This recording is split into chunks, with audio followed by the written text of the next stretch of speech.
রাতারাতি কিছু করা নয়, বরং দীর্ঘমেয়াদী পরিকল্পনায় দেশের সুষম উন্নয়নের ইশতেহার দিয়েছে বিএনপি। দুই একটি বিষয়ে নতুন করে ভাবনার প্রয়োজন থাকলেও পুরো ইশতেহারই দেশের মানুষের ভালোর জন্যই বলে মত বিশিষ্টজনদের।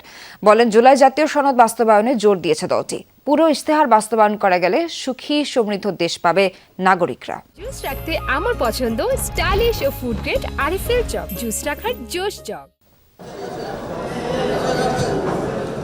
সংসদ নির্বাচন সামনে রেখে বিএনপির নির্বাচনী ইশতেহার, তাতে উঠে এলো রাষ্ট্র ব্যবস্থার সংস্কার, বৈষম্যহীন আর্থসামাজিক উন্নয়ন, টেকসই রাষ্ট্রীয় সক্ষমতা অর্জন, ভঙ্গুর অর্থনীতির পুনর্গঠন ও পুনরুদ্ধার, অঞ্চলভিত্তিক সুষম উন্নয়নের কথা। নানা শ্রেণী পেশার মানুষ বলছেন, এই ইশতেহার বাংলাদেশকে এগিয়ে নেয়ার ইশতেহার। সার কথাই উঠে এসেছে সবার আগে বাংলাদেশ। বাংলাদেশে সবার আগে বাংলাদেশের কথা উনি বলেছেন, এটা সকলের মনের কথা। উনি দীর্ঘায়িত করেছেন, কিন্তু বলেছেন এর মাঝে মধ্যে একটা রসিকতাও করেছেন। সুতরাং তিনি একজন রসিক মানুষও, এটাও প্রতিষ্ঠিত হয়েছে। ইশতেহারে জুলাই সনদ বাস্তবায়নের কথা বলছে দলটি। গণ অভ্যুত্থানের শহীদ পরিবার ও যোদ্ধাদের কল্যাণার্থে আমরা এর ভিতরেই এটি বলেছি যে মুক্তিযোদ্ধা মন্ত্রণালয়ের মধ্যে আমরা একটি ডিপার্টমেন্ট তৈরি করতে চাই। ম্যানিফেস্টো শুনে কেউ কেউ বলছেন, অবাস্তব, রাতারাতি কিছু করার প্রতিশ্রুতি নেই। দেশের পরিকল্পিত উন্নয়নের কথাই উঠে এসেছে ইশতেহারে।